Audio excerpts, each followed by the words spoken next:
My name is Clara Mitchell. I am 29 years old. And Christmas used to be my favorite time of year. I thought going home last December would finally bring me comfort after my divorce. Maybe even a chance to feel like part of the family again. But instead of warmth, I walked into a performance. A stage set to showcase my brother, his perfect fiancée, and their powerful family. I sat there quietly as their voices grew louder, comparing, dismissing, reminding me of everything I was not, and just when I thought I could bear it, my mother stood up, lifted her glass, laughed in front of everyone, and declared the words that cut through me like a blade, "We're ashamed of you." The room froze. Forks dropped. No one spoke. What happened next is the moment I stopped being their scapegoat and started telling the truth. Stay with me until the end. Because this Christmas dinner did not just break me. It exposed everything my family had tried to hide for years. But before that night could ever happen, before the laughter turned cruel and the words carved into me, there was a time when Christmas meant safety, warmth, and a house filled with light.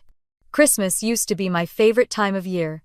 I can still close my eyes and remember the smell of my mother Evelyn's apple pie drifting through every corner of our house in Springfield, Ohio. My father Robert would be outside stringing lights along the roof, his breath visible in the cold air, humming along to carols on the radio. My younger brother Daniel would be in the living room shaking presents and laughing when Mom scolded him gently. Back then, it felt like nothing could touch the warmth inside that house. I was the older child, the one who helped Mom stir the pie filling and carried boxes of decorations down from the attic. In those moments, I felt like we were a family in perfect sync. But as the years went on, the balance shifted. Daniel's grades, his baseball trophies, his scholarships, they all seemed to matter more. Every compliment, every proud smile, every guest who came over heard about his achievements first. I was still part of the family. But slowly, I became the one in the background. The girl who was supposed to keep quiet and not rock the boat. The memories still glow in my mind, but they carry a different weight now. When I walk through Springfield's downtown during December, past the old church and the decorated lampposts, I can feel both the nostalgia and the sting. So much has changed. At 29, I found myself starting over. My marriage had ended, not with a dramatic explosion, but with a steady unraveling until there was nothing left to save. I moved out of the apartment I had shared with my ex-husband and packed my life into the trunk of my car. There was no welcome committee, no family arms opening wide. Just me, exhausted, driving back to the same small town where I had once dreamed of leaving for good. I ended up renting a one-bedroom apartment above Mrs. Green's Bakery on Main Street. She was 71. With quick eyes and a kind smile. And when I told her I was between jobs and trying to get back on my feet, she offered me a small discount on rent if I helped her with bookkeeping once a week. The space was barely 400 square feet, with paint peeling in some corners and a constant undertone of cinnamon and fresh bread in the air. But it was mine. I remember the first night I slept there. I sat on the edge of my bed, surrounded by half-unpacked boxes, listening to the hum of the ovens downstairs. I thought about how far I had fallen from the picture my parents once painted of me. To them, I was supposed to be the example, the one who married well, had children, settled into the kind of life that could be bragged about over coffee after church. Instead, I was divorced, scraping by, and living above a bakery. One afternoon, not long after moving in, I walked down to the bakery and found Miss Green humming as she kneaded dough. She looked up and asked how I was settling in. I told her I was fine, still adjusting. She smiled and said sometimes the smallest places become the safest ones. It struck me because she was right. That little apartment was the first place I felt like I didn't have to pretend. Still, every time Christmas lights went up around town, I felt the pull of old memories. I would picture my father carefully adjusting the big wreath on the front door, my mother arranging the nativity set on the mantel, Daniel showing off some new award while relatives clapped. I would picture myself too, standing nearby, hoping for approval that rarely came. That December, as the snow started to dust the sidewalks, I knew I would have to face it all again. My mother had already called to remind me about the Christmas dinner. She sounded cheerful, almost overly so, as if rehearsing for an audience. She asked me to bring dessert if I wanted, though she quickly added she had everything covered already. I hung up the phone with a knot in my stomach, unsure if I was being invited as family or tolerated as an obligation. I walked back into my apartment and looked around at the bare walls, the secondhand furniture I had picked up from thrift stores, the small artificial tree I had decorated with dollar store ornaments. It was not grand, but it was honest. It was my life, as it really was. I sat by the window, watching the snow fall on Main Street. Couples walked past carrying shopping bags. Children pointed at the lights strung across the lampposts. Laughter echoed down the block. I pressed my forehead against the cold glass and whispered to myself that I would get through it. Christmas used to mean warmth and togetherness. But now, it was a reminder of how fragile those things had always been. The pie smell from the bakery drifted up again, and I closed my eyes. For a moment I was back in the old kitchen, helping Mom roll out the crust, listening to Daniel brag about some game, watching my father sip coffee. For a moment it almost felt safe. Then I opened my eyes to the small apartment around me and the reality of the life I was living now.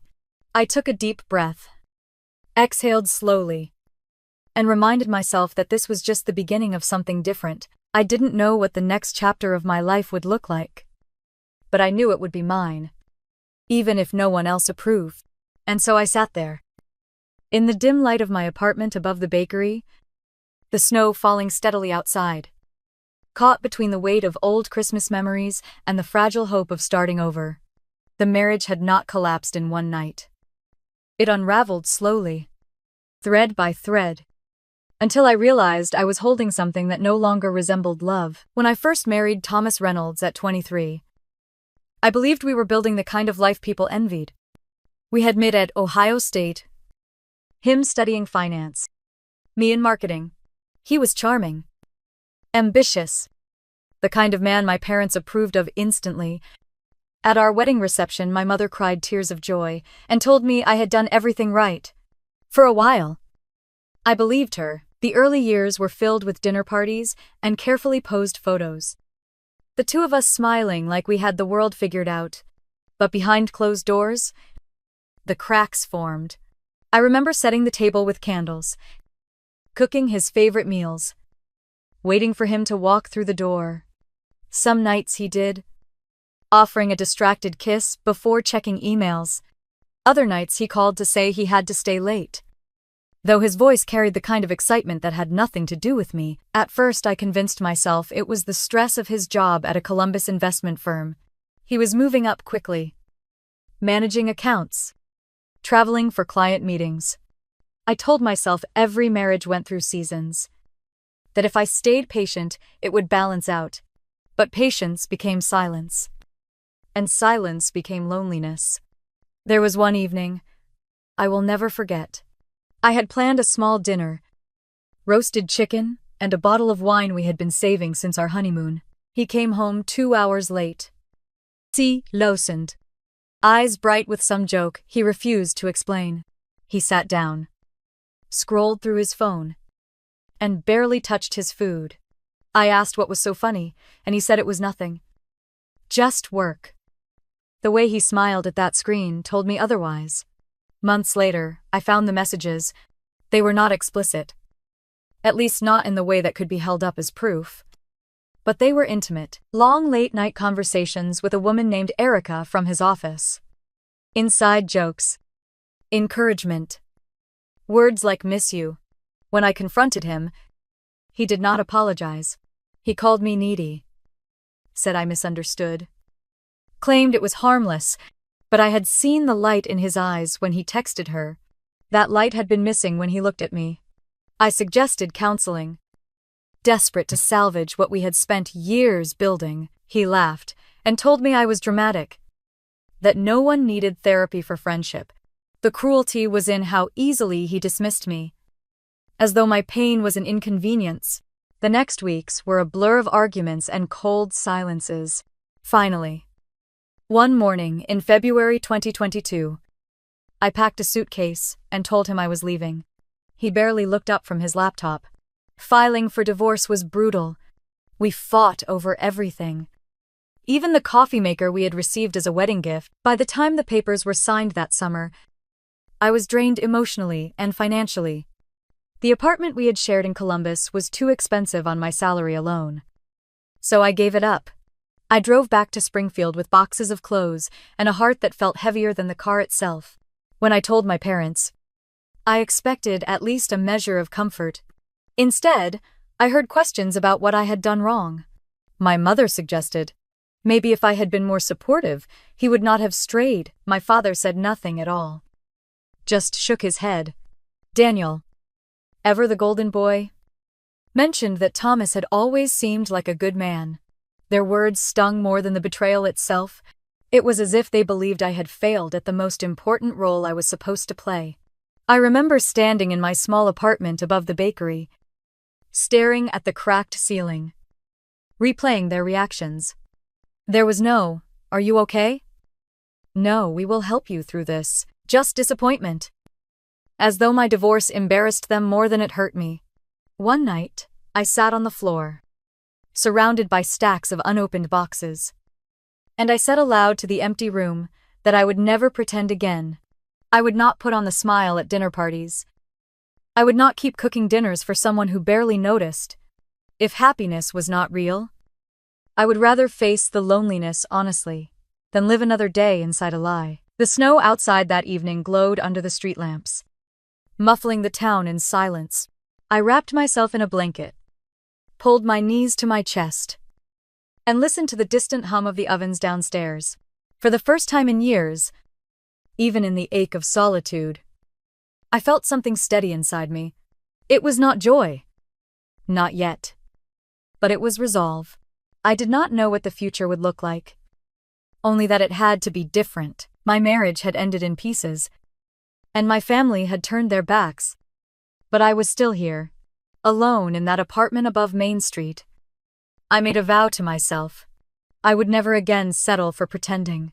I leaned back against the wall, closed my eyes, and let the smell of fresh bread drift through the cracks in the floor. The world outside kept moving. People laughed. Cars passed. Snow fell, and I sat there quietly, holding on to the only thing I could trust. The promise that I would rebuild my life on something true. A few weeks later, an email arrived that made me sit up straight in my chair. It was from Dayton Digital Solutions, a growing firm I had interviewed with back in the fall. My hands trembled as I opened it. Reading the words I had been hoping for, they were offering me the position of senior marketing coordinator starting in January. For the first time in months, I felt my chest expand with something close to pride. I read the message over and over, not just for the details of salary and benefits, but for the validation hidden between the lines. Someone believed in me enough to hire me for a role that carried weight and responsibility. It was not a pity offer or a temporary fix. It was an acknowledgement of the skills I had built over years of pushing through. Even when my personal life was falling apart, I called Mrs. Green downstairs to share the news. She wiped her flour-covered hands on her apron, gave me a wide smile, and said she knew I would land on my feet. She promised to bake an extra pie in my honor that evening. And for a moment, the scent of cinnamon and apples meant something new. It meant hope. I spent the next week preparing for the transition. I bought a new blazer from a thrift shop in Dayton, had it tailored so it fit perfectly, and updated my portfolio with campaigns I had led. Every small step felt like laying bricks for a foundation that was finally my own. When I told myself I would rebuild on something true, this was what I meant. Still, there was a shadow trailing behind the excitement. Springfield was a small town, and people talked. At the coffee shop near the square, I overheard two women mentioning my name in hushed voices. One said she heard I had been left because I could not keep a man happy. The other shook her head and said, I was unstable, moving back and forth between jobs. I sat there with my cup, Shakespearening, wondering how quickly gossip traveled from kitchen tables to the wider world. Those whispers became a low hum in the back of my mind as I prepared for Christmas dinner at my parents' house. I wanted to share my job news proudly, to prove I was standing again. But I worried that somehow the wrong version of my story had already reached them. In Springfield, image mattered.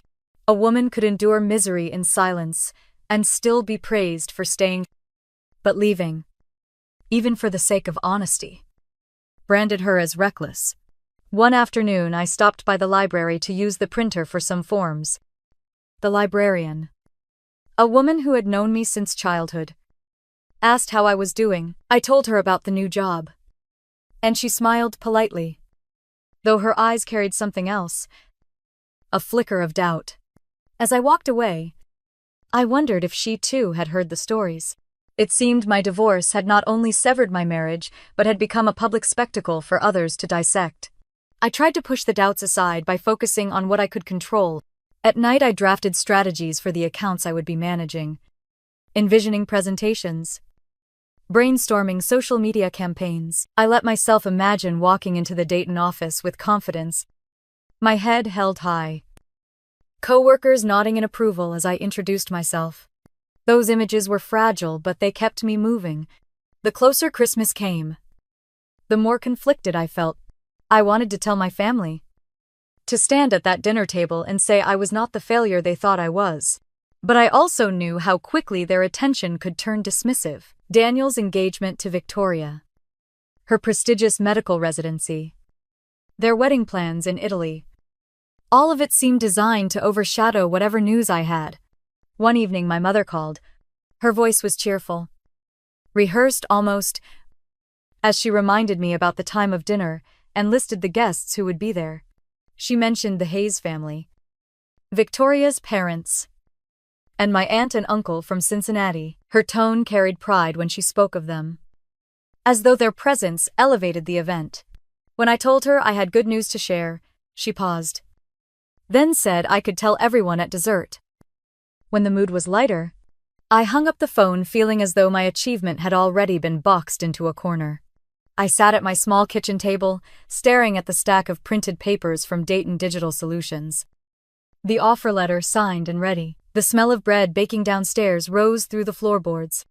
Warm and steady, I reminded myself that their opinions did not change the reality. I had earned this role, and no amount of gossip or dismissive glances could erase that. Still, I could not ignore the unease. At a networking event in Dayton, I overheard a colleague mention that personal reputation mattered as much as professional skill. A whisper of instability, a hint of unreliability, could jeopardize a contract. I felt my stomach tighten.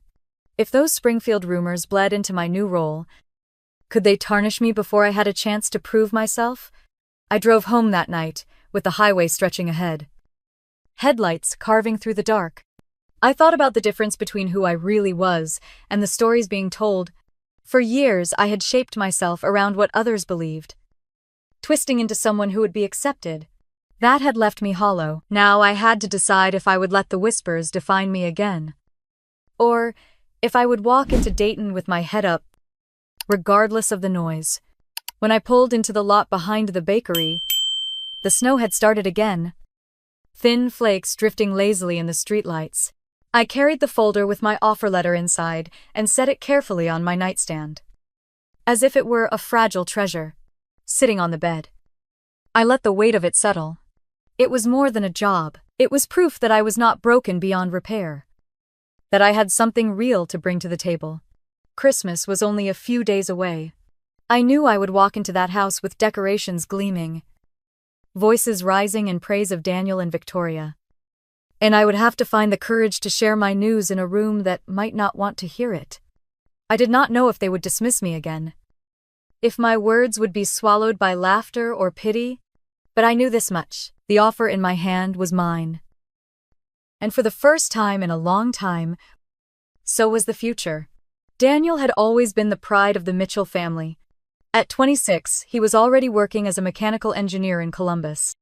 With a salary that gave my parents something to brag about at every church potluck and family gathering, pictures of him in his cap and gown from Ohio State still hung prominently in the hallway of our childhood home, framed with care, while my own milestones had quietly disappeared into storage boxes in the attic. His engagement to Victoria Hayes only elevated his golden child status. Victoria was polished, beautiful, and accomplished. She was in the middle of her pediatric residency at Riverside Hospital, the daughter of a well-known surgeon and a mother who chaired half the charity events in Franklin County. Her family carried the kind of social weight my mother Evelyn craved. And from the moment Daniel introduced Victoria at a 4th of July barbecue 2 summers earlier, I knew she had already been written into our family's narrative as the perfect addition as Christmas approached. I could sense that the holiday had become less about tradition and more about presentation. My mother called nearly every day, her voice filled with an excitement that sounded rehearsed. She listed the dishes she was preparing, the seating arrangement, even the crystal stemware she had polished for the occasion. When I offered to help, she brushed me aside with a cheerful but firm tone. Everything was under control, she said. I should just focus on showing up. One afternoon, while I was folding laundry in my small apartment, she called again. I balanced the phone between my shoulder and ear as she rattled off details about floral centerpieces and candle holders. I finally interrupted to ask if I could bring something to contribute. There was a pause, just long enough for me to feel it in my chest.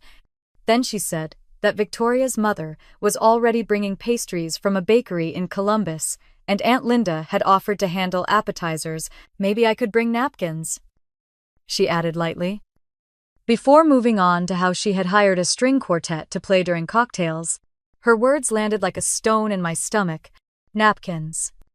Out of all the possibilities, that was what she trusted me with. I tried to laugh it off, but as soon as the call ended, I sank onto the couch, staring at the folded clothes in my lap. No matter how old I became, no matter what I accomplished, I was still the extra place setting at her perfect table, determined not to let it crush me. I decided to pour my energy into something meaningful for gifts. I spent 2 evenings after work walking up and down Main Street, stopping at local shops to find thoughtful presents. For my father, I discovered a vintage set of wrenches at an antique store. Polished steel that reminded me of the ones his father once used in his garage. For my mother, I bought a hand-painted ornament from a local artist, delicate holly branches winding around porcelain. For Daniel and Victoria, I found an elegant silver picture frame, hoping they would use it for their engagement photo. It was not extravagant, but it was chosen with care. I wrapped everything carefully on my small kitchen table, using paper I had bought at a discount store. I tied each package with ribbon and labeled them in my neat handwriting. Looking at the small stack, I felt a flicker of pride. My gifts might not cost as much as the Hayes family's contributions, but they came from me, from thought and memory, not from a credit card limit. As the day of the dinner drew closer, the tension in my chest grew heavier. I imagined walking into that house, every detail staged like a performance, and felt myself shrinking already. In my head, I rehearsed how I would share the news about my new job. I practiced saying it plainly, with confidence, not begging for approval but claiming my space. Yet each time I said it aloud, I pictured my mother's polite smile fading quickly into a brighter one for someone else's accomplishment. On Christmas Eve, she called again, her tone brisk with last-minute instructions. She told me to arrive early so the photographer she had hired could take family pictures before the guests settled. I asked if she wanted me to bring the gifts in a certain way, perhaps under the tree. But she cut me off. Just make sure you look nice, she said. The Hayes family has never been here before, and I want everything to be perfect. Her words echoed long after the call ended. Look nice. Be presentable. Contribute nothing but your appearance. I stared out the window at the falling snow, gripping the edge of the counter to steady myself. I whispered that I was more than decoration. Even if they refused to see it, I placed my wrapped gifts by the door and set my offer letter from Dayton Digital Solutions on top of my dresser. Tomorrow I would step into that house, carrying both. One was a symbol of love, the other of independence. Together they reminded me that I had something worth bringing. Even if my family chose not to notice, the oven downstairs clicked off as Mrs. Green finished baking, and the silence that followed pressed in around me. I sat down at the table, my hands resting on the stack of presents, and closed my eyes. For a brief moment, I pictured my father opening the tool set with a smile, my mother hanging the ornament on the tree, Daniel and Victoria placing their photo in the frame. I held on to that image, fragile and fleeting, hoping it would carry me through what was coming. The drive back to Springfield on Christmas Day felt both familiar and foreign. The highway was quiet. The snow plowed neatly to the sides, leaving only patches of ice that glistened under the pale winter sun. I kept the radio low, holiday songs playing softly, but they only reminded me of years when I had sung along without hesitation. On the passenger seat sat the stack of wrapped gifts, each one tied carefully. A fragile attempt to carry love into a house where I never quite felt it was welcome. As I turned onto Maplewood Drive, my parents' street, I slowed almost instinctively. The houses were lined with wreaths and blinking lights, but theirs stood out. Every inch of the roof was outlined with twinkling white bulbs, garland wrapped tightly around the porch columns, and two oversized nutcrackers flanked the front steps. A photographer was already adjusting a camera near the driveway, his breath visible in the crisp air. My mother had not exaggerated. This was no simple family Christmas. This was a production. I parked along the curb and sat for a moment, staring at the red front door adorned with the largest wreath I had ever seen. My heart thudded as I took a deep breath, forcing my hands to stop trembling. I picked up the gifts, steadied myself, and walked up the steps. The door opened before I could knock. Daniel stood there, dressed sharply in a navy sweater and gray slacks, his smile wide and polished. He hugged me quickly, the kind of hug that said welcome but do not linger. Behind him I saw Victoria, radiant in a cream-colored dress that hugged her figure perfectly. Her dark hair fell in waves around her shoulders, and a string of pearls caught the light as she moved forward. "Clara, you made it," Daniel said, stepping aside. Victoria glided toward me with that flawless smile, warm but practiced. "So good to see you again," she said. "I love your coat. That color really works for you." Her compliment, though wrapped in honey, carried an edge I could not quite place. The way she emphasized that color made it sound as though the coat was doing all the work. Not me. I forced a polite smile, thanked her, and stepped inside. The living room spread out before me like a magazine cover. The Christmas tree, taller than I remembered, sparkled with coordinated ornaments of gold and red. The mantel held garland and white candles, perfectly arranged. My father Robert stood near the fireplace, laughing with Dr. Hayes, his voice louder than usual as if performing for an audience. On the couch, Aunt Linda and Uncle Mark sipped wine, while their son Ethan adjusted his tie. Looking every inch, the young attorney eager to impress. Every head turned as I walked in, each pair of eyes assessing me, weighing me silently. I nodded, offered greetings, and placed the gifts gently under the tree. My mother swept in from the kitchen wearing an emerald green dress, her hair styled elegantly. She kissed my cheek without disturbing her lipstick and whispered, "You look nice, dear." Then she turned back to Mrs. Hayes and continued a conversation about a recent charity gala. I stood for a moment at the edge of the room, invisible despite the greetings. I watched my family and their guests chatter easily, laughter rolling across the room like music I did not know the lyrics to. I tried to join a conversation near the tree, but Ethan asked about my work with the kind of polite detachment reserved for small talk. When I explained I had recently accepted a new position in Dayton, His eyes flickered with vague acknowledgement before he turned to Daniel, asking about his upcoming trip to Italy. The photographer called for everyone to gather for pictures. We arranged ourselves in front of the tree. Daniel and Victoria were placed in the center, their smiles perfect. I was guided to the edge, holding my hands together as the camera flashed. Each click felt like proof that I was a footnote in their carefully composed story. Afterward, I retreated briefly to the kitchen to collect myself. I stood near the counter, looking at the rows of crystal glasses, waiting for champagne. The plates of hors d'oeuvre, arranged with military precision. My mother brushed past me carrying a tray. Focused and efficient, I asked if she needed help, but she shook her head quickly. "Everything is taken care of," she said, then hurried out. I leaned against the counter, exhaling slowly. The voices from the living room swelled again, Victoria's laughter ringing clear.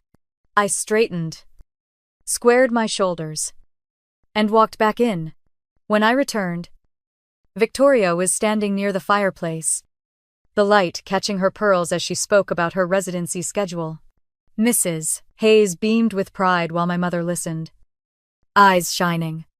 Daniel stood beside her, his hand at the small of her back, nodding along as though her accomplishments were his own. "You must be so exhausted with that workload," my mother said admiringly. "Balancing such a demanding career and planning a wedding at the same time. It is remarkable." Victoria tilted her head modestly, her smile never faltering. "It is busy," she admitted. "But when you love what you do, it does not feel like work. I am just grateful for the support I have from Daniel and both our families." Then she turned her eyes to me, her smile still bright, and added, "Not everyone is lucky enough to have that kind of foundation." "Right, Clara." The words slipped into the room with a sweetness that masked the sting. A few guests chuckled lightly, though I could not tell if it was at my expense or just polite noise. My cheeks burned as I forced a smile, my heart pounding against my ribs. I excused myself to pour a glass of water, gripping the glass tighter than necessary. In that moment I realized this was no simple dinner. Every detail, every exchange, was staged to highlight success, to showcase perfection, and I was the contrast, the reminder of what failure looked like. I swallowed the water, set the glass down carefully, and steadied my breath. The night was only beginning, and I knew the hardest part was still to come. I walked back into the living room and found the conversations flowing as though they were part of a script. Ethan Carter stood by the piano, glass of wine in hand, telling a story about a high-profile case he had worked on in Cincinnati. His voice carried with the kind of confidence that came from knowing everyone was listening. He described long hours, strategy meetings, and the satisfaction of winning a verdict that had protected a corporation from what he called frivolous claims. My Uncle Mark chuckled proudly, clapping him on the back as if Ethan had saved the city itself. Across the room, Daniel had gathered a circle of attention with Victoria at his side. He was describing the villa they had chosen for their wedding in Tuscany, his hands moving as though painting the landscape in the air. Victoria filled in details about the vineyards surrounding the estate, the chapel with stone walls dating back hundreds of years, the view that overlooked rolling hills. My mother's eyes sparkled as if she had already transported herself there, basking in the reflected glow of their future celebration. Mrs. Hayes chimed in about the charities she was supporting, listing fundraisers and gala events, while her husband spoke about his work with children's hospitals. Each sentence seemed crafted to showcase generosity and influence. My father listened intently, nodding with admiration, as if their achievements elevated our entire family simply by proximity. I sat on the edge of a chair near the tree, holding my glass of water, waiting for a chance to contribute. When a pause finally came, I cleared my throat and said I had been offered a new position in Dayton. I explained briefly about the company, how quickly it was growing, and how excited I was to take on more responsibility as senior marketing coordinator. The response was immediate but shallow. A few polite smiles. A murmured, "Oh, that's nice." A nod from Aunt Linda before she shifted back to listening to Victoria describe dress fittings in Chicago. The words evaporated into the air like steam from a kettle. There for a moment before vanishing. My chest tightened. But I forced my smile to stay. Then my mother's voice cut through the hum of conversation. Louder than before. She had turned to Mrs. Hayes. Her tone casual, yet deliberate. As she said how grateful she was that Daniel would be handling more responsibilities now that he was preparing for marriage. She mentioned that the old Mitchell house, the one my grandparents had left behind when they passed, would of course be under Daniel's management. It took me a moment to process what she had said. My head lifted sharply, my eyes locking on her. The house on Oakwood Avenue. Worth nearly $450,000. The house where I had spent countless childhood summers had always been described as a family property. There had never been a conversation about handing it over to one child. But my mother spoke as though it was settled. She continued, smiling warmly at Victoria and her parents, saying that Daniel would know how to care for the property, how to keep it in the family's name, how to make the best use of such a valuable asset. She gestured with pride toward him, while my father nodded silently. My throat went dry. I wanted to speak, but the words refused to come. The room had shifted. The spotlight once again placed on Daniel. While I sat at the edge, like an invisible guest in my own family, I saw Victoria glance at me, then quickly turn away. Her expression polite but detached. Ethan smirked faintly, as if he had just witnessed something expected. Aunt Linda pressed her lips together, sipping her wine without comment. No one questioned it. No one even hesitated. The weight of it settled on me slowly, like ice forming layer by layer. I was being erased in real time, in front of guests, in front of extended family. My mother had decided that what was once shared now belonged to Daniel alone.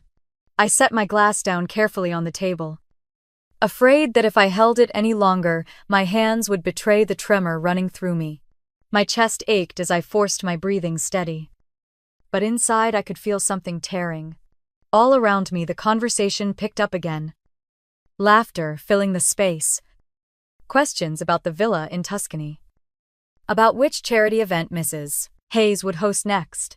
My mother moved smoothly between groups, radiant, in command of her stage. And I sat still, my body rigid, realizing that my place in this family had never been secure. The realization stung sharper than any slight before. It was not just about being overlooked or dismissed. It was about being written out of the story completely. I pressed my palms against my knees, grounding myself, refusing to let the room see the way my heart was breaking. I knew then that my silence would not protect me. My mother's performance had made it clear. In her perfect narrative, I did not exist. The sound of Daniel's laughter rang out again, bright and full, while Victoria leaned into his shoulder, glowing. The lights on the tree flickered softly. I stayed where I was, holding my composure. Though inside every memory of home was unraveling thread by thread. Dinner was announced with the kind of flourish my mother loved. She swept into the dining room carrying the first platter of carved turkey, her smile wide, her posture stiff with pride. The table was set like a spread from a magazine. Silver, polished to a mirror shine. Crystal glasses catching the glow from the chandelier. Each place card had been written in her looping script. I found myself seated between Aunt Linda and Mrs. Hayes, directly across from Daniel and Victoria. As plates were passed and glasses filled, the conversation turned quickly into a parade of accomplishments. Ethan began by describing another case at his firm, one involving environmental regulations. He spoke at length about strategy, about hours poured into research, about how proud his partners were of his work. Uncle Mark leaned in, eyes shining with approval, nodding along as if every word confirmed that his son was destined for greatness. Victoria took the opportunity to share details about her residency. She explained her grueling shifts, how she rotated through pediatrics, and how she was often on call at all hours. The room listened intently, murmuring admiration, while my mother reached for her hand across the table. "You are the perfect example of a modern woman," she said proudly, balancing such a demanding career while preparing to build a family. "That is something special," I smiled tightly, feeling the sting in her words. They were not meant only to elevate Victoria. They were meant to remind me of what I had not achieved. At one point, Daniel leaned forward, describing the itinerary of their upcoming trip to Italy. Speaking of private wine tastings and villa tours, my father laughed warmly, raising his glass in a small toast to their future. Around me, forks clinked against china. Voices overlapped, the air thick with self-congratulation. I waited, hoping for a moment when I could contribute. Finally, Aunt Linda asked politely how my new role would work in Dayton. I began to explain, telling her about the clients I would be managing, how the company had grown steadily, and how I was eager to shape campaigns from the ground up. Before I could finish, Henry Carter interrupted from further down the table. He chuckled, shaking his head, and said, "Those small firms come and go all the time. Startups are risky," he added, as though dismissing me with a single wave of his fork. "If you want real stability, you go with established names, not flashy little experiments." The word stung more than I wanted to admit. I opened my mouth to defend myself, to explain that Dayton Digital was not just a startup, but a rapidly growing company with steady contracts. But Ethan smirked, leaned back in his chair, and muttered something about hoping I had a backup plan. The chuckle that followed made my cheeks flush hot. Silence stretched for a beat before the conversation pivoted back to Victoria. My mother asked about the wedding dress, leaning in eagerly, and Mrs. Hayes chimed in about boutiques in Chicago where they had shopped together. Everyone else seemed absorbed, nodding, smiling, asking questions. My words, my effort to share something meaningful, had already dissolved into nothing. I picked up my wine glass, holding it carefully. My hand trembled as I lifted it, the pale liquid swirling dangerously near the rim. I pressed the base against the table for steadiness, my knuckles white. No one noticed. Or maybe they did and chose to ignore it. My mother's voice rose again, clear and deliberate. She told Victoria how proud she was to have her as part of our family, how she admired her ability to remain gracious under pressure, how she saw her as a role model for what a young woman should be. Her eyes flicked toward me briefly, no longer than a heartbeat. But it was enough. The contrast was drawn. Victoria was the shining daughter they wanted, and I was the reminder of everything they thought had gone wrong. My chest tightened as laughter rippled around the table. Forks scraped plates, glasses clinked, compliments flowed. I held my glass still, willing my hand not to shake, swallowing hard against the burn in my throat. The humiliation pressed deeper with each word, each glance that slid past me as if I were furniture. I forced myself to breathe, to keep my face calm, but inside something hot and bitter coiled, tighter and tighter. The sound of my brother's laugh rang out again, blending with Victoria's soft chuckle. My mother beamed. My father looked content, and the Hayes family shone with quiet approval. The scene glistened like perfection to anyone looking in from the outside, but beneath the surface, I could feel it. A fault line growing inside me, a pressure that no polite smile could hold back forever. I lowered my eyes to the tablecloth, tracing the embroidered holly with the tip of my finger, clinging to the movement as if it could anchor me. The room roared with conversation, but in my head, everything narrowed to the fragile balance of the glass in my hand and the steady pulse of shame pounding in my chest. I forced a smile that felt like it belonged to someone else and lifted the fork to my plate. Though my appetite had vanished hours ago, the voices around me rose and fell like waves, laughter cresting at all the right moments. But I was drifting further and further away from the shore of belonging. The pie in front of me looked perfect, golden crust glistening under the chandelier. But every bit felt impossible. Dr. Hayes leaned back in his chair, his glass of red wine catching the glow of the candles. His tone shifted, less casual and more sermon-like, as though he had been waiting for this moment. By the time you are in your late 20s, he said, you should already be settled. A career with stability, a strong partner, plans for the future. Life rewards those who stay the course and make wise choices. He nodded toward Daniel and Victoria, smiling as though they were his evidence, his model of what success was supposed to look like. The words rippled around the table, sinking into the eager nods of approval. My father made a low sound of agreement, a hum that carried weight. Aunt Linda dabbed her lips with her napkin and smiled toward Victoria, her eyes shining with approval. Uncle Mark added a remark about how true it was. That commitment was the foundation of everything. Their agreement felt suffocating, as though the walls had drawn closer with each nod. My fork rested uselessly against my plate, my hand trembling faintly. Dr. Hayes had not spoken my name, but I felt every word cut toward me, deliberate and sharp, each one a reminder of how little space I occupied in this room. I waited for someone to soften it, to offer balance, but no one did.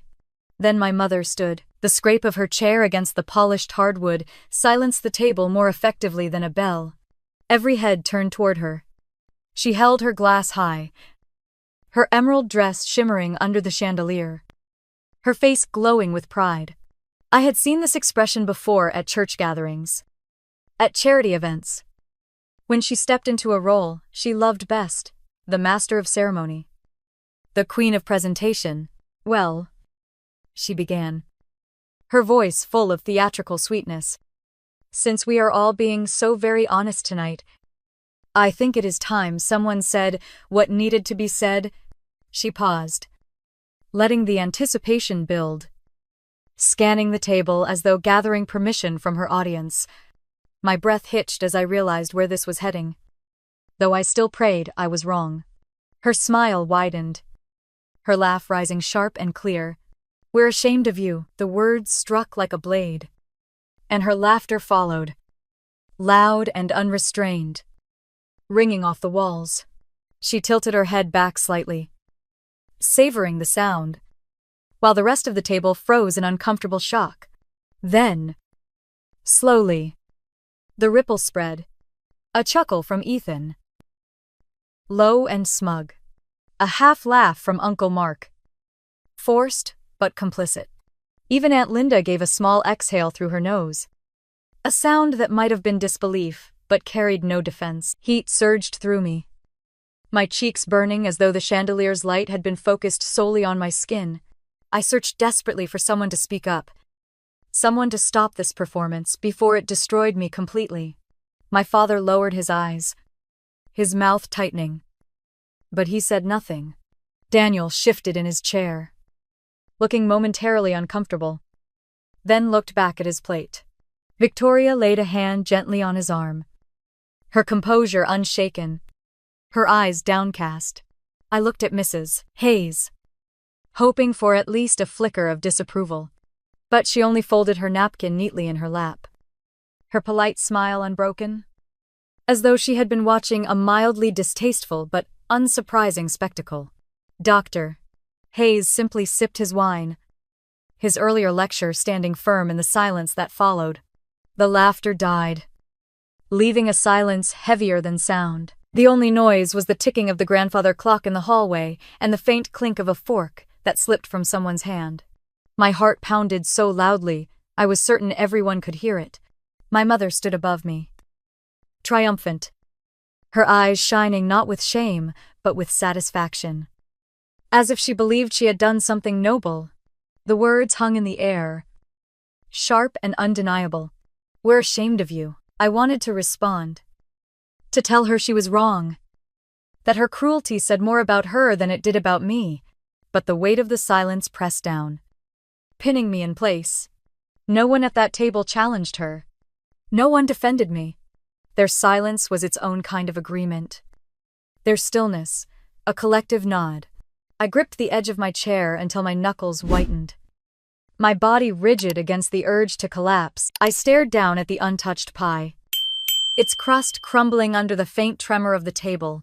The smell of cinnamon, once a comfort, turned sickly sweet. Cloying. Unbearable. When I finally looked up, I saw nothing but confirmation of what I had always feared. Daniel's lowered gaze. Unwilling to stand for me. My father's silence. The same silence that had filled our home when I was a child, whenever my mother's sharp words cut too deeply. My aunt and uncle's polite composure. Unwilling to risk their own comfort by objecting. The Hayes family's distance. Careful and detached. As though my humiliation was merely part of the evening's entertainment, the shame settled over me like a heavy cloak. This was not the subtle dismissal I had grown used to. The backhanded compliments. The quick redirections of conversation. This was public condemnation. Official and absolute. My mother had not only named it, she had demanded that everyone else bear witness. I felt my throat tighten. My chest constricting as though air itself was refusing to reach me. I picked up my glass of wine to steady my hands. But the liquid shook violently against the rim. My lips parted. But no words came. The room was still, the silence unbearable. Every face waiting. Every breath held. I realized in that moment that this was not just my mother's voice. It was the voice of the entire room, by saying nothing. By laughing along. By staying silent. They had all declared the same thing. We're ashamed of you. The weight of it pressed deeper, branding me in front of everyone I had ever tried to please. And as I sat there, frozen under their collective gaze, I understood for the first time that the shame had never truly been mine to carry. It belonged to them. Yet they had placed it on me like a crown of thorns. Still, I sat in silence, the burn in my throat growing, my hands trembling in my lap. The chandelier light sparkled on crystal and silver. But the room felt darker than I had ever known. And in that darkness, I felt the first tremor of something dangerous rising inside me. Sharp and unyielding, waiting for its moment to be spoken. I pushed my chair back, and the sound echoed through the dining room. Sharp against the silence that had smothered the air. Every head turned toward me, my legs trembled as I stood. But my voice, when it came, was calm. Each word measured like steel, sliding slowly from its sheath. You are ashamed of me, I said, looking directly at my mother. Let me tell you what shame really looks like. Her smile faltered. Her glass hovering mid-air, the flicker of uncertainty in her eyes fed the fire that had been burning inside me all evening. Shame is a mother who thought no one noticed when she spent long afternoons in 2008 with her tennis instructor. Richard. I was 19. But I was not blind. I saw the texts on your phone. The way you dressed for lessons like you were going on a date. The nights Dad stayed late at work because he had found out. Gasps rippled across the table. My father's face went white. His fork clattering onto the china. Aunt Linda pressed her hand to her chest. My mother's painted lips parted. But no words came. I stepped closer. My voice still quiet, but carrying in the heavy silence. And shame is a father who drank himself to sleep every night, from 2010 to 2012. Pretending he was fine. Do you think I did not smell the whiskey when you tucked me in? Dad, do you think I did not notice the bottles hidden behind the boxes of Christmas lights in the garage? My father's shoulders collapsed inward, his hand trembling as it reached for his glass, but stopped short. He looked at me with eyes full of something between guilt and sorrow. But he did not deny it. I turned toward my brother, my throat tightening, but my voice never breaking. And Daniel? The perfect son. Should I tell them about 2018? About the night Victoria confronted you after hearing rumors? And you came running to me begging for help to cover your tracks. Jennifer Morrison. Does that name sound familiar because it should? Victoria's head snapped toward him, her face pale. Daniel's lips moved, but no sound came. His eyes darted between me and her. Panic rising like a tide, he could not control. I leaned on the back of my chair, steadying myself, my hands no longer shaking. Or should I talk about last month? Daniel, about those late-night texts you thought no one knew about. You told me you felt trapped, that you were not sure you wanted to get married, and that you needed someone to talk to. You did not realize I saved the messages. The silence was unbearable, the kind that hummed in the ears like a storm building. Ethan shifted uncomfortably, his smirk gone. Mrs. Hayes gripped her napkin, her knuckles pale. Dr. Hayes coughed once but said nothing, his face unreadable. I let the silence stretch, each secret I had spoken sitting heavy in the air. I looked back at my mother, her face drained of color, her hand trembling against the stem of her glass. Her lips quivered as though she wanted to protest, but no sound came. For years you have all measured me against a standard none of you have lived up to, I said. You dressed me in shame to hide your own. You laughed at me tonight, called me a disappointment, erased me in front of guests. But the truth is this: the only thing you should be ashamed of is yourselves. The room had frozen solid. No one lifted a fork. No one touched their pie. No one dared to breathe too loudly. The chandelier light glittered cold across the silver and crystal, but all warmth had been sucked from the air. My mother finally broke. Her eyes filled, her lips trembling as tears spilled down her cheeks. She lowered her glass, her shoulders folding, as though the weight of everything I had said pressed down on her spine. A sound escaped her, soft at first, then rising into a sob that cracked through the silence like glass shattering. I stood perfectly still, watching as the woman who had laughed at me minutes before now shook with humiliation of her own making. The guests looked around, lost, as though no one knew whether to stand, to comfort, or to flee. The only sound in the room was her weeping, sharp and ragged, filling the house that had once been my home. My father stared down at his plate as if the design on the china could save him. His shoulders were hunched, his face drained of color, and he gripped the stem of his glass without drinking. He had always been a man of words, a storyteller at gatherings, but now his silence screamed louder than anything he could have said. Victoria's fork slipped from her hand, clattering against porcelain, the sound sharp in the frozen air. She turned her head toward Daniel, her eyes wide, her lips trembling. I could see the storm building inside her, disbelief and betrayal mixing in equal measure. Daniel reached for her hand, but she pulled back slightly, leaving his fingers suspended in the air. Across the table, Ethan Carter, who had smirked earlier, sat stiff and pale. He stared at his lap, the arrogance drained from his expression. His father cleared his throat, glancing quickly at his wife. Mrs. Hayes pressed her napkin into her lap with nervous fingers, her polished composure cracked by discomfort. They wanted to vanish, to excuse themselves, but no one dared to stand first. The laughter that had filled the room earlier had evaporated completely. It was as though the house itself had gone mute, holding its breath in the wake of what had been unleashed. Only my mother's sobbing broke the silence, her face buried in her hands as mascara streaked down her cheeks. I reached for my purse on the back of my chair and slid it over my shoulder. My hands moved slowly, deliberately, each motion echoing louder than words.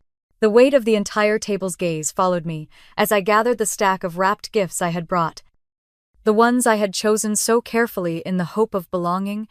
I tucked them neatly against my arm. I lifted my head, my voice clear and steady. If the truth makes you ashamed, then I am proud to be that shame. The words sliced through the air like the edge of a blade. No one answered. My mother sobbed harder. My father pressed his palm to his forehead, and Daniel lowered his eyes, unable to face the damage. Victoria's face had hardened now, her gaze still fixed on him but colder, sharper. as if the future she had imagined was dissolving before her eyes. I pushed back from the table, the legs of the chair scraping against the floor, the sound final and jarring. No one tried to stop me. No hand reached out. No voice called after me. The only movement came from Mrs.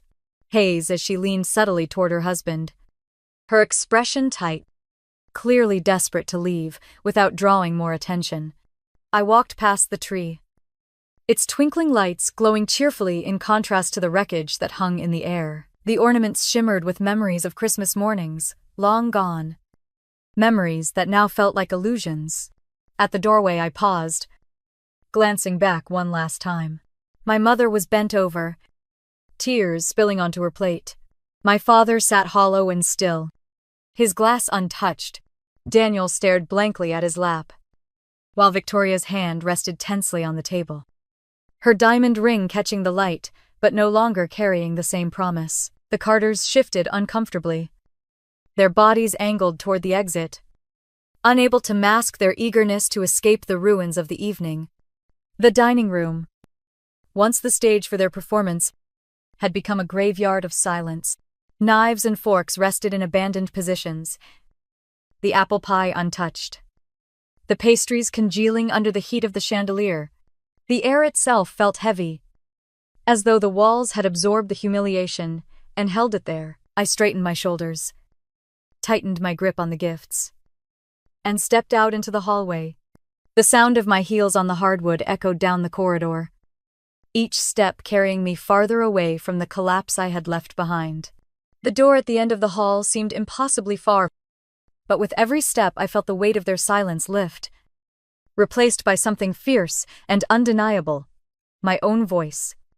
No longer buried, no longer ignored. When I reached the front door, I placed my hand on the knob, the cold brass steady under my palm. Behind me, I heard only the muffled sobs of my mother and the hollow stillness of those who had once thought laughter was strength. I opened the door slowly, the winter air rushing in sharp and clean. And for the first time that night, I felt like I could breathe. Snow crunched beneath my boots as I walked to my car, my arms still heavy with the stack of gifts no one had wanted. The house behind me glowed with lights, but to me, it looked like a stage set after the actors had fled. An empty shell. I slid into the driver's seat, the leather cold against my skin, and sat for a long moment with my hands gripping the steering wheel. The silence was profound, broken only by the faint hum of the heater when I turned the key. For the first time in years, I did not feel the need to rehearse explanations or search for approval. I had spoken, and the truth had landed. The days that followed carried ripples that spread farther than I had imagined. Daniel called me the next morning. His voice cracked through the phone. Urgent. Almost panicked. "Clara, you have to help me," he whispered, as if someone might overhear. "Victoria will not answer my calls.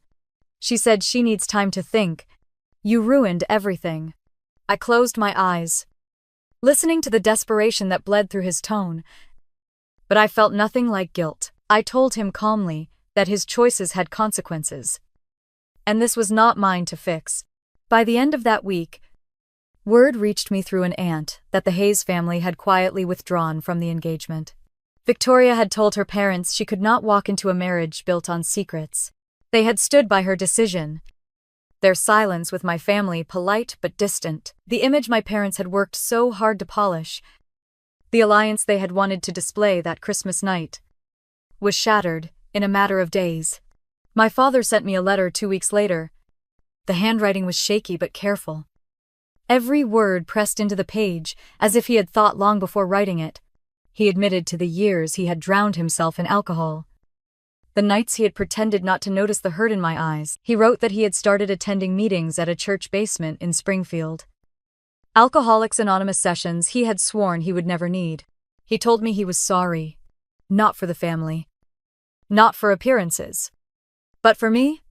I held that letter in my hands for hours, rereading it until the paper softened at the edges. It was not absolution, but it was real. My mother, however, was not done. I heard from a cousin that she had begun meeting with an attorney about the old Mitchell house. She claimed Daniel should be the sole heir. That I was unstable, unfit to handle something so important. The news lit a fresh fire inside me. I had once assumed her decisions were final, but now I knew better. At work in Dayton, I confided in a colleague named Karen, a senior account manager who had become a friend. She introduced me to her husband, a real estate lawyer. We met for coffee one evening in January, and he explained the terms of my grandparents' will. Unless I signed away my rights, I remained a legal heir. My mother's maneuvering could not erase me so easily. The knowledge steadied me, as if I had been handed a shield I had never known was mine. Around the same time, I began seeing Dr. Rachel Kim, a therapist recommended by a coworker. I sat on her worn leather couch during our first session and told her everything. From the divorce to the Christmas dinner that had collapsed into ruin. She listened without judgment, her eyes steady, her presence calm. When I finished, she leaned forward slightly and said, "Clara, what you describe is a classic scapegoat role."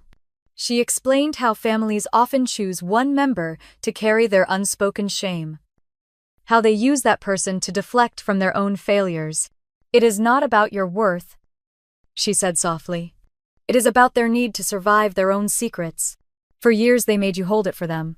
And on Christmas, you set it down." Her words cracked something open inside me. I realized I had spent most of my life waiting for my family to see me, to validate me, to finally say I was enough. But for the first time, I felt the weight lift, because I no longer needed it. Their approval was not the currency of my life anymore. The weeks passed, and the phone calls from my mother grew fewer but sharper. She accused me of betrayal, of humiliating her in front of guests. When I refused to argue, she turned to cold silence. I thought it would pierce me as it always had. But instead, I found peace in the quiet. My father wrote again, shorter notes this time, describing his meetings, the coins he earned for each milestone. Daniel called less often, his voice subdued, his once unshakable confidence cracked. Victoria never returned to him. One evening, I sat at my kitchen table in Dayton, a stack of papers from the lawyer spread before me, my tea steaming gently beside them. The apartment was quiet except for the faint sound of Mrs. Green closing up her bakery downstairs. I looked at the documents, at the careful signatures and clauses that proved I could not be erased, and I felt stronger than I ever had. Later that week, I met with Dr. Kim again. As I described the legal steps, the letters from my father, and my mother's silence, she asked how I felt. I paused for a long moment before answering. For the first time, I said, "I do not feel like I need them to tell me who I am." Her smile was small but genuine. "That, Clara, is freedom." I walked out of her office that day into the crisp February air, the sky streaked with pale winter sun. My breath came steady, not with the weight of carrying their shame, but with the clarity of carrying only my own truth. For the first time in my life, I realized I was free to move forward without dragging their voices behind me. Spring in Dayton unfolded slowly, each week bringing longer light through my apartment windows and new shoots of green along the sidewalks. Work at Dayton Digital Solutions grew steadier with each passing month. The whispers about my divorce, the doubts about my stability, all faded as my projects spoke louder than gossip ever could. Clients began asking for me by name, praising my strategy and the way I could turn an idea into a campaign that connected with people. For the first time, I felt respected not because I was someone's daughter or someone's wife, but because of the work I had built with my own hands. The stability of my job gave me space to breathe. But what surprised me most was the way my life began to root itself outside of the office. I started volunteering on weekends at the Springfield Community Shelter. The first time I walked through those doors, the air thick with the smell of soup and the chatter of children, I felt something inside me loosen. There was no judgment here, no silent measuring of worth, only people helping one another with what they had. It was at the shelter that I met Harold Evans, a high school English teacher with kind eyes and an easy laugh. He was in his early 30s, with sleeves often rolled up and hair that never seemed to lie perfectly flat. Harold ran the literacy program for the kids, teaching them how to tell their own stories through reading and writing. We started talking while stacking boxes of donated food one Saturday morning, and our conversations grew into long walks after shifts, cups of coffee shared at the small diner around the corner, and eventually evenings where laughter filled my kitchen as easily as the scent of Mrs. Green's bread drifting up from downstairs. Harold never asked me to be anyone other than who I was. He did not need me to explain my past or prove my worth. He listened when I spoke about my family, about the Christmas that had broken me open, and he nodded with quiet understanding instead of judgment. One night, as we walked through the park, snow beginning to dust the ground, he said, "You know, Clara, you are the bravest person I know. Not because you fought back, but because you chose to stop hiding." His words sank deep, not as flattery, but as recognition. The months passed quickly. By autumn, my father had reached out again. His voice was steadier, more open, and he told me about his progress in AA. He did not ask me to come home, did not push for reconciliation on his terms, but simply told me he was proud of me for standing my ground. It was the closest thing to healing we had ever shared. My mother remained distant, our contact reduced to polite but brief exchanges. I no longer begged for her approval, and without that hunger, her silence no longer cut as deep. Christmas of 2024 arrived with crisp air and streets glowing with lights. Instead of driving to the house in Springfield where I had grown up, I walked into the shelter with Harold by my side. Together with the other volunteers, we decorated the long tables with paper snowflakes cut out by children, laid out trays of turkey, mashed potatoes, and pies donated by local bakeries. The room filled quickly with families, laughter spilling into the air, the clatter of dishes mixing with the hum of conversation. I moved between the tables with plates in my hands, smiling at children whose faces lit up at something as simple as a cookie, shaped like a star. Harold read aloud to a group of kids in the corner, his voice animated, his arms sweeping wide as they giggled. Margaret, the retired teacher I had met my first day at the shelter, hugged me tightly and whispered, "Look at you, Clara. You've made this place better." As the evening went on, I stood at the back of the room for a moment, watching. The glow of string lights reflected off smiling faces. Voices rose in laughter, and there was no trace of the shame I had once carried like a shadow. These people were not bound to me by blood, but by choice, by kindness, by the willingness to show up for one another. For the first time in my life, I understood what family could mean when it was not poisoned by judgment. I thought back to that Christmas table in Springfield, to my mother's laughter and the silence that followed, and I felt nothing but distance. I no longer feared their words or their silence. I had chosen my own path, built on truth and self-respect, and it had led me here, to a room filled with warmth that was real. When Harold walked over, brushing flour from his hands after helping in the kitchen, he smiled and asked if I was happy. I looked around the room, at the people who had become part of my new life, and nodded. "More than happy," I said. "I feel free." As the night wound down and families carried leftovers home, I helped fold up tables and stack chairs, the sound of laughter still echoing in the room. The cold air outside felt gentle this time, not cutting. And when Harold reached for my hand, I let him hold it, steady and sure. I had once believed that being the family's shame was the worst fate I could endure.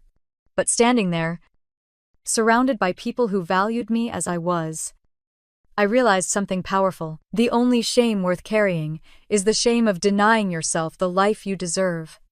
I was done with that. I had chosen differently, and that choice had given me everything I truly needed. If you have ever faced moments where family made you feel small or unworthy, I would love to hear your story. Share it in the comments below. And if this journey spoke to you, please like this video and subscribe so you can join me for more stories about strength, justice, and the courage to build a life on your own terms.